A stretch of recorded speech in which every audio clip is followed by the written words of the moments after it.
बहुत मजे से आम खाने लगती है और गुठली दूसरी तरफ फेंकने लगती है। तभी गुठलियों को देखकर पीलू को एक आइडिया आता है। सोनपुर में पीलू चिड़िया अपनी माँ बुलबुली चिड़िया के साथ रहती थी। उसके पिताजी मेहनत मजदूरी करते थे, लेकिन फिर भी उन्हें अच्छे पैसे नहीं मिलते थे। इस वजह से उसकी माँ को दूसरे के घरों में काम करना पड़ता था। वो दूसरों के घर में झाड़ू पोछा करके अपना घर परिवार पालने लगी। एक दिन पीलू के मामा टिल्लू उसके घर आते हैं और कहते हैं, बबली बहन, मुझसे तेरी ये हालत नहीं देखी जाती, तू मेरे साथ चल, मैं तुझे अच्छे से रखूंगा। बबली उसे कहती है, नहीं भाई, मैं अपने घर को छोड़कर नहीं जाऊंगी। एक बार लड़की अपने पिता के घर से ससुराल आ जाती है तो वही उसका घर रहता है। टिल्लू अपनी बहन की समझदारी देखकर बहुत खुश होता है और वहाँ से चला जाता है। एक दिन बबली अपने काम से वापस घर आ रही थी। बबली चिड़िया अपने घर आती है। वो बहुत थकी हुई होती है। पीलू उसे एक गिलास पानी देती है। तभी वहाँ पर उनका मकान मालिक कड़क चंद आ जाता है। ए बबली चिड़िया, 2 महीने से तूने मेरे घर का किराया नहीं दिया, या तो किराया दे या फिर ये घर खाली कर। बबली उसे कहती है, सेठ जी, आप तो जानते ही हैं कि मेरे घर की हालत कितनी खराब है। इनका कोई काम नहीं जम रहा है। मुझे जो पैसे मिलते हैं उससे सिर्फ घर खर्च चलता है। लेकिन आप फिक्र मत कीजिए, मैं जल्द ही आपका पूरा किराया चुका दूंगी। नहीं, मैं तेरी एक बात भी नहीं मानूंगा। तूने वैसे ही बहुत देर कर दी है। तू या तो मुझे कल की कल किराया दे या फिर ये घर खाली कर। इस तरह कड़क उसको धमका के वहाँ से चला जाता है। कड़क सेठ की धमकी से बबली बहुत दुखी हो जाती है। बबली सोचती है, अब मैं कहाँ जाऊँ, क्या करूँ, मेरी तो लड़की भी है। मेरा भाई मुझे लेने आया था पर मैंने उसे मना कर दी।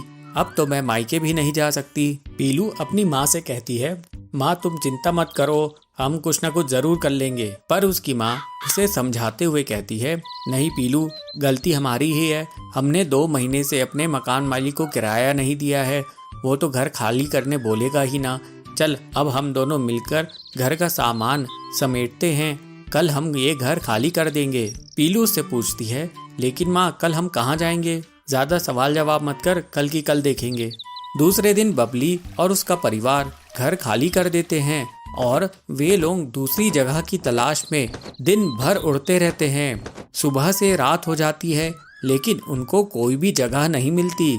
ऐसा करते करते वे लोग जंगल के आखिरी छोर में पहुंच जाते हैं। तभी पीलू कहती है, माँ देखो आम का बगीचा, देखो वहाँ पर आम के पेड़ पर कितने सुंदर सुंदर आम लगे हुए हैं। मैं जाकर कुछ आम खा लूं। सुबह से शाम हो गई, मैंने कुछ नहीं खाई। मैं आप लोगों के लिए भी आम तोड़ कर लाती हूँ। उसकी माँ उससे कहती है, बेटी तू ही जाके आम खा ले, मैं तो अभी यहीं डाल पे थोड़ी देर आराम करती हूँ। फिर पीलू आम के पेड़ के पास जाकर बहुत मजे से आम खाने लगती है और गुठली दूसरी तरफ फेंकने लगती है। तभी गुठलियों को देखकर पीलू को एक आइडिया आता है, क्यों ना मैं इन गुठलियों से एक सुंदर सा घर बना लूं। ये गुठलियां खराब भी नहीं होंगी और माँ को भी अपना घर पाकर खुशी होगी। पीलू अपनी माँ के पास जाकर उससे कहती है, माँ क्यों ना मैं आम की गुठलियों से घर बना लूं, हमें किसी को पैसे भी देने नहीं होंगे और हमारा घर भी आम की तरह अच्छा बन जाएगा। ये तो बहुत अच्छा आइडिया है पीलू, चल हम अभी उस आम की गुठलियों से घर बनाते हैं। इस तरह से पीलू, बबली और उसके पिताजी आम की गुठलियों का घर बना लेते हैं और जंगल के पक्षी उस अनोखे घर को देखने के लिए आते हैं। अरे वाह पीलू, तूने तो आम की गुठलियों से गजब का घर बनाया है, हमने तो ऐसा कभी सोचा भी नहीं था। हाँ हाँ बबली, तेरी बेटी देखना एक दिन बहुत आगे जाएगी, ये बहुत ही मेहनती है। इस तरह से बबली अपनी बेटी की तारीफ सुनकर बहुत खुश होती है और अपने परिवार के साथ खुशी खुशी रहने लगती है। कभी नहीं, इस झूठ के कारण हम दोनों परेशान हो गए हैं। हम आपसे वादा करते हैं आपसे फिर कभी झूठ नहीं बोलेंगे।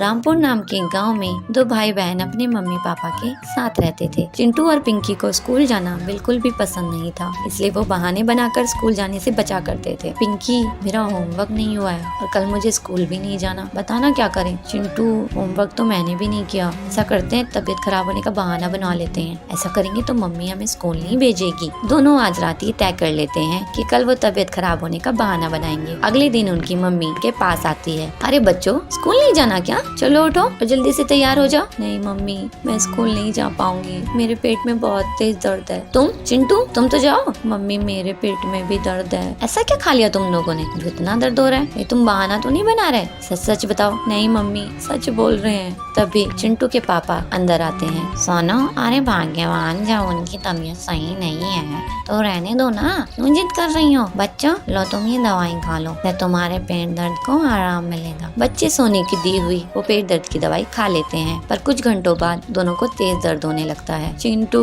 पेट में बहुत तेज दर्द हो रहा है, कुछ तो करो ना, सहन नहीं हो रहा है, दर्द तो मुझे भी बहुत है, रुक मैं कुछ करता हूँ। चिंटू अपने पापा के कमरे में जाता है, कुछ दवाई देखने लगता है। तभी उसे एक पीली रंग की दवाई दिखाई देती है। वो उसे छुपाकर अपने साथ ले आता है और पिंकी को देता है और खुद भी एक गोली खा लेता है। पिंकी, मैंने पापा के मुंह से एक बार सुना था कि जब ज्यादा पेट दर्द हो जाए तो ये गोली सब ठीक कर देती है, तो देखना हम कुछ ही देर में ठीक हो जाएंगे। हाँ भाई, सच में मेरा बहुत दर्द हो रहा है भाई, सहन नहीं हो रहा है, कुछ करो, पता नहीं क्या खा लिया है। ऐसे ही 5 घंटे और बीत जाते हैं, पर उन दोनों का दर्द कम होने की बजाय और बढ़ जाता है और दोनों दर्द से रोने लगते हैं।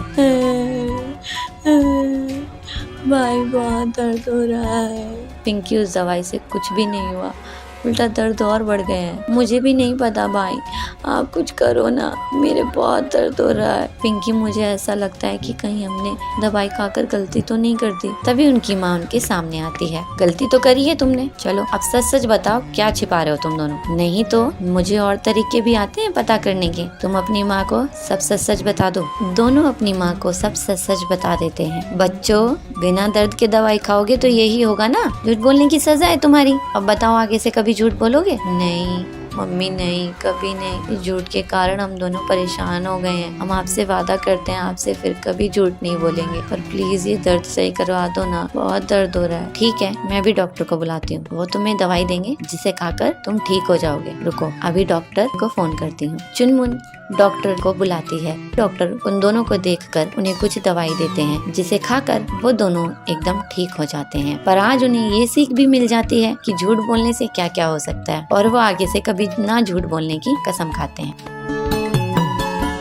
दोनों पति पत्नी उस पे एक बार फिर से जामुन के बीज बोते हैं। थोड़े ही समय में जामुन की फसल पक जाती है।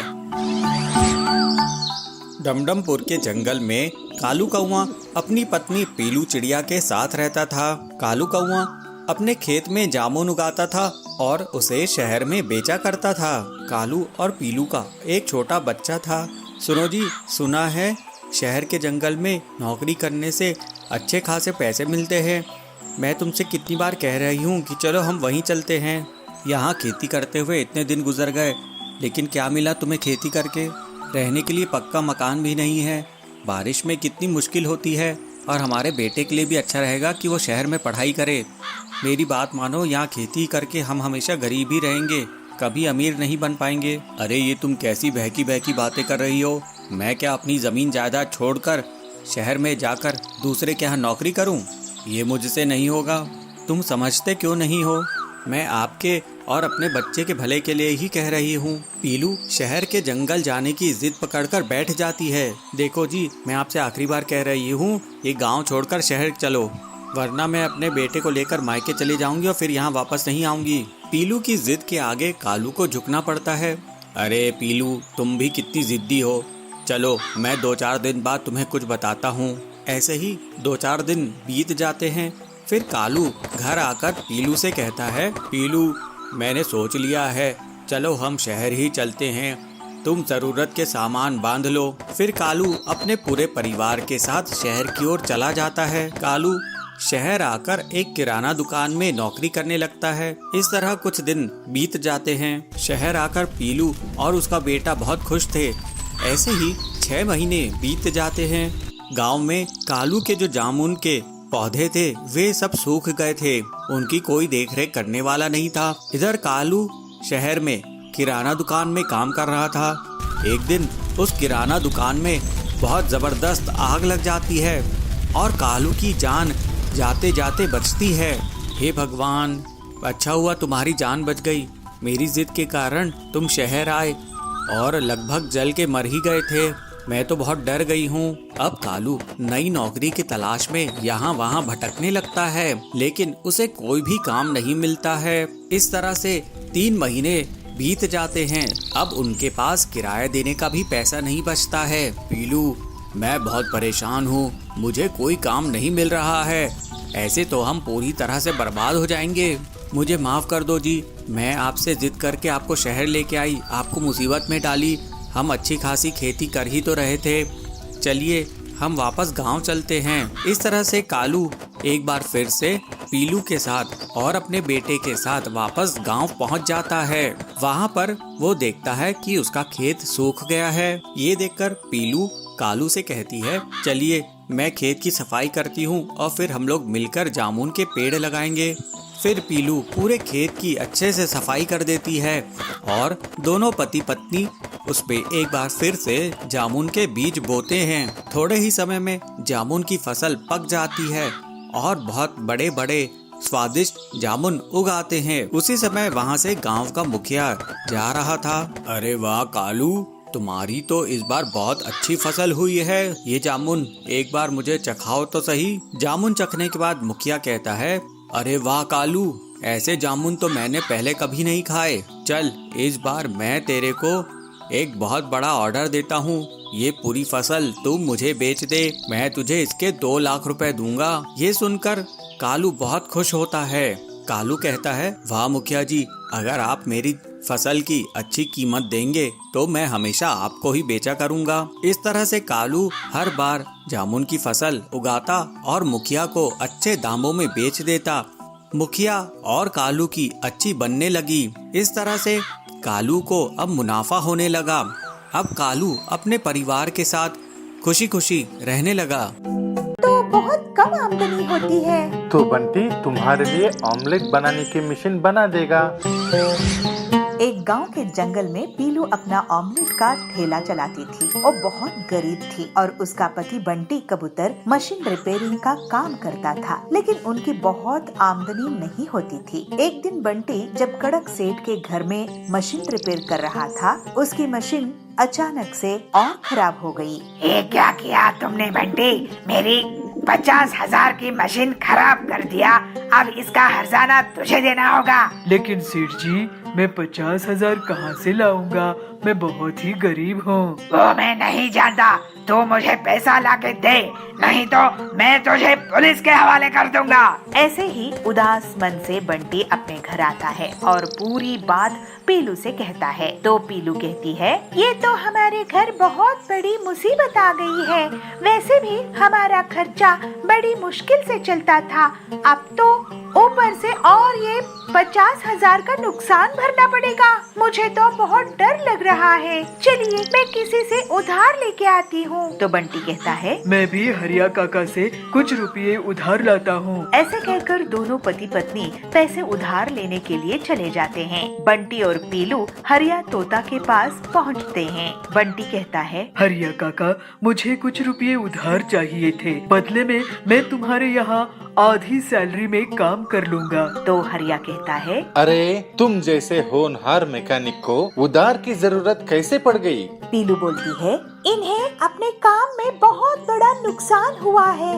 हरिया काका, अगर हमें पैसे वापस नहीं किए तो बहुत बड़ी मुसीबत आ जाएगी। अब आप ही कुछ कीजिए। बंटी बोलता है, हाँ हरिया काका, हमारी थोड़ी मदद कर दीजिए, बदले में मैं आपके यहाँ काम कर लूँगा। हरिया बोलता है, अरे तुम लोग घबराओ मत, काम दाम में तो नफा नुकसान होता रहता है। वैसे तुम्हारा ऑमलेट का काम कैसे चल रहा है पीलू? पीलू बोलती है, मैं अकेले ज्यादा ऑमलेट नहीं बना सकती हूँ, तो बहुत कम आमदनी होती है। तो बंटी तुम्हारे लिए ऑमलेट बनाने की मशीन बना देगा, जिससे तुम तेजी से ऑमलेट बना सकोगी और तुम्हारा बहुत मुनाफा भी होगा। अरे ये आइडिया मुझे क्यों नहीं आया? हरिया काका, आपने तो हमारी मुसीबत ही हल कर दी। अब मैं आपकी मदद से पीलू के लिए ऑमलेट मशीन बना दूंगा। फिर थोड़े ही दिनों बाद बंटी पीलू की ऑमलेट बनाने की मशीन तैयार कर देता है और वो लोग मिलजुल कर ऑमलेट बनाने लगते हैं। जल्दी ही एक दिन कड़क सेठ उनकी दुकान में आता है। अरे वाह बंटी, तुमने तो ये नायाब मशीन बनाई है। ऐसी मशीन तो मैंने पहले कभी नहीं देखी और इसका स्वाद भी बहुत टेस्टी है। तो बंटी कहता है, कड़क सेठ जी, आपकी तारीफ का शुक्रिया। ये लीजिए 20,000 रुपये, बाकी मैं जल्द ही आपको लौटा दूंगा। ऐसे ही दोनों पति पत्नी की दुकान के सामने बहुत से ग्राहकों की भीड़ बढ़ जाती है। अरे बंटी भैया, ये तो गजब की मशीन बनाई है आपने। मुझे इस मशीन के 3 ऑमलेट दे दो। तो दूसरा ग्राहक कहता है, हाँ हाँ, कड़क सेठ भी तारीफ करके गए हैं, इसमें जरूर कोई न कोई खास बात होगी। मुझे 5 ऑमलेट देना। उनकी दुकान चलती देखकर कालू कौवा बहुत जलने लगता है। पीलू की दुकान के सामने उसकी अंडा पाव की दुकान थी। वो पीलू और बंटी की दुकान की भीड़ देखकर सोचता है, इनकी दुकान तो अब जोर शोर से चलने लगी है, मुझे इसकी काट निकालनी पड़ेगी, नहीं तो ये लोग मेरी दुकान बंद करवा देंगे। ये मशीन मैं चोरी कर लूंगा, उसके बाद ये लोग कड़क सेठ का उधार भी नहीं चुका पाएंगे, फिर तो इन्हें जंगल ही छोड़कर जाना पड़ेगा।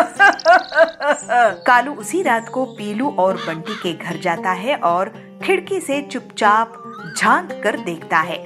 बंटी और पीलू आराम से सो रहे थे। कालू अंदर आता है और मशीन उठाकर ले जाने की कोशिश करता है, लेकिन तभी उसे जोर का करंट लगता है और वो चीख उठता है। पीलू चिल्लाती है, चोर चोर चोर। दोनों पति पत्नी कालू को झाड़ू से पीटने लगते हैं। पीटो इसे। अरे ये तो कालू है। कालू भाई, आप हमारे इस मशीन के साथ क्या कर रहे थे? तो कालू कहता है, अरे मुझे पहले इस करंट से तो बचाओ। बंटी मशीन का प्लग निकालता है और कालू को करंट लगना बंद हो जाता है। हाय, मैं तो जल गया। मैं तुम्हारी मशीन चोरी करने वाला था बंटी, क्योंकि तुम्हारे ऑटोमेटिक ऑमलेट मशीन से मुझे बहुत नुकसान हो रहा था। अब तो मैं काम करने लायक ही नहीं रहा। तो पीलू कहती है, आपकी हालात देखकर मुझे बहुत बुरा लग रहा है। आप हमारे यहाँ काम करो, लेकिन वादा करो कि अब से धोखाधड़ी नहीं करोगे। कालू बंटी की दया देखकर उसे वादा करता है कि वो अब से पूरी ईमानदारी से काम करेगा। उसके बाद से बंटी और पीलू की ऑमलेट बनाने की मशीन से बहुत अच्छी कमाई होती है और वो लोग कड़क सेठ का उधार भी चुका देते हैं और हंसी खुशी रहने लगते हैं। फिर अगले ही दिन से पीलू रोटी और आलू की सब्जी बनाकर एक चौक में बेचने लगती है। एक छोटे से गांव में पीलू चिड़िया रहती थी। उसका बेटा टिल्लू और बहू बबली भी उसी के साथ रहते थे। लेकिन टिल्लू और बबली को पीलू का साथ रहना पसंद नहीं आता था। पीलू की एक बेटी भी थी। उसकी एक अमीर घर में शादी हो चुकी थी। शादी के बाद वो अपनी माँ से अच्छा व्यवहार नहीं रखती थी। माँ, मैं तुमसे कुछ कहना चाहता था। मेरी आमदनी बहुत कम है, मैं तुम्हारा खर्चा सहन नहीं कर पा रहा हूँ और गांव में वृद्धाश्रम भी नहीं है जहाँ मैं आपको छोड़ कर आ सकूं। मेरी पूरी पगार घर चलाने में ही चली जाती है। मुझे बच्चे होंगे तो उन्हें स्कूल कैसे भेजूंगा, ये भी मैं सोचता रहता हूँ। कुछ दिन पिंकी दीदी के यहाँ चली जाओ। बेटा, अपनी बेटी के ससुराल में मैं कैसे चली जाऊं? चल, तुझे तकलीफ ना हो तो मैं ये कोशिश करके देखती हूँ। फिर पीलू अपनी बेटी के ससुराल चली जाती है। बेटी पिंकी, क्या मैं तुम्हारे यहाँ कुछ महीने रुक सकती हूँ? वो क्या है ना, टिल्लू की आमदनी कम है तो वो मुझे तेरे यहाँ रुकने के लिए भेजा है। अरे माँ, मैं तो अपने पति के साथ आज ही स्विट्जरलैंड जाने वाली हूँ। मैं तुम्हें यहाँ कैसे रख सकती हूँ? पीलू ये सुनकर बहुत दुखी हो जाती है। वो रोने लगती है। हे भगवान, इस बुढ़ापे में मेरे बच्चे कैसे हैं जो मुझे सहारा नहीं दे सकते। फिर थोड़ी देर में कुछ सोचकर वो एक सुनार के पास चली जाती है। सुनार भैया, आप ये अंगूठी गिरवी रख लो और मुझे इसके कुछ पैसे दे दो। इस अंगूठी के आपको मैं 5,000 ही दे सकता हूँ पीलू बहन। पीलू उन 5,000 को लेकर एक छोटी सी किराए की झोपड़ी में चली जाती है। इन पैसों से तो एक ही महीने का गुजारा होगा। उसके बाद मेरे पास खाने के लिए भी पैसे नहीं बचेंगे। मुझे कुछ काम शुरू कर देना चाहिए, लेकिन इतने पैसे से मैं सिर्फ रोटी बनाने का काम ही शुरू कर सकती हूँ। फिर अगले ही दिन से पीलू रोटी और आलू की सब्जी बनाकर एक चौक में बेचने लगती है। रोटी सब्जी ले लो, रोटी सब्जी, गर्मा गर्म रोटी सब्जी, ताजी ताजी रोटी सब्जी ले लो। तो वहाँ सुंदरी आती है और पूछती है, बहन, एक प्लेट रोटी सब्जी कितने की होगी? सिर्फ 20 रुपए की 3 रोटी और सब्जी है। एक प्लेट मुझे देना। तो सुंदरी रोटी सब्जी खाती है। वाह बहन, तुमने तो कमाल की रोटी सब्जी बनाई है। ये लो पैसे, मैं और भी लोगों को तुम्हारे पास भेजूंगी। गरीबों को इतना स्वादिष्ट और अच्छा खाना नसीब नहीं होता। वो सब बहुत खुश होंगे। घर लौटते समय पीलू को 2 भिखारी चिड़िया मिलते हैं। पीलू उन दोनों चिड़ियों को रोटी दे देती है। इस तरह से जल्दी ही पीलू की दुकान चल निकली और उसके पास इतने ग्राहक आए कि वो अकेले काम नहीं कर सकती थी। पीलू रोज रोटियां बनाती और 2 रोटियां वो उन भिखारी चिड़ियों को दे देती थी। मेरी रोटी सब्जी लोगों को बहुत पसंद आ रही है, लेकिन अब मुझे और लोग चाहिए होंगे। क्यों ना मैं उन भिखारी चिड़ियों को काम पर रख लूं? सुनो, तुम दोनों यहाँ पर भीख मांगती हो, मैं तुम्हें काम दे सकती हूँ अपनी दुकान में, अगर तुम करना चाहो तो। बहन, मेरा नाम लवली है। मैं एक अमीर घर से थी, लेकिन मेरे बच्चों ने मुझे घर से निकाल दिया तो मैं यहाँ हूँ। मैं भी अच्छे घर से थी बहन, मेरी भी यही कहानी है। हम तुम्हारे साथ काम करेंगे और मेहनत से पैसे कमाएंगे। ये सुनकर पीलू बहुत खुश हो जाती है और फिर तीनों चिड़िया मिलकर टिफिन का काम शुरू कर देते हैं और बहुत जल्द ही पूरे जंगल में सिर्फ पीलू का टिफिन चलता है। पीलू अपनी आमदनी का 3 हिस्सा कर देती है और तीनों बहुत अच्छे से रहने लगते हैं। ऐसे ही एक दिन पीलू का बेटा उसकी दुकान में आता है। माँ, तुम तो बहुत मेहनती हो, मुझे माफ कर दो। मैंने तुम्हारा ख्याल नहीं रखा। अब मुझे पछतावा होता है कि मैंने तुम्हें किस हाल में छोड़ दिया था। बेटा, अब मैं दूसरे बूढ़े लोगों को मदद करूंगी। तू चिंता मत कर, तुम लोग मेरे बच्चे थे और रहोगे। फिर उस दिन से टिल्लू भी अपनी माँ का उसके काम में हाथ बटाने लगा और पूरी ईमानदारी से बुजुर्गों के लिए काम करने लगा। फिर वो सब हंसी खुशी रहने लगे।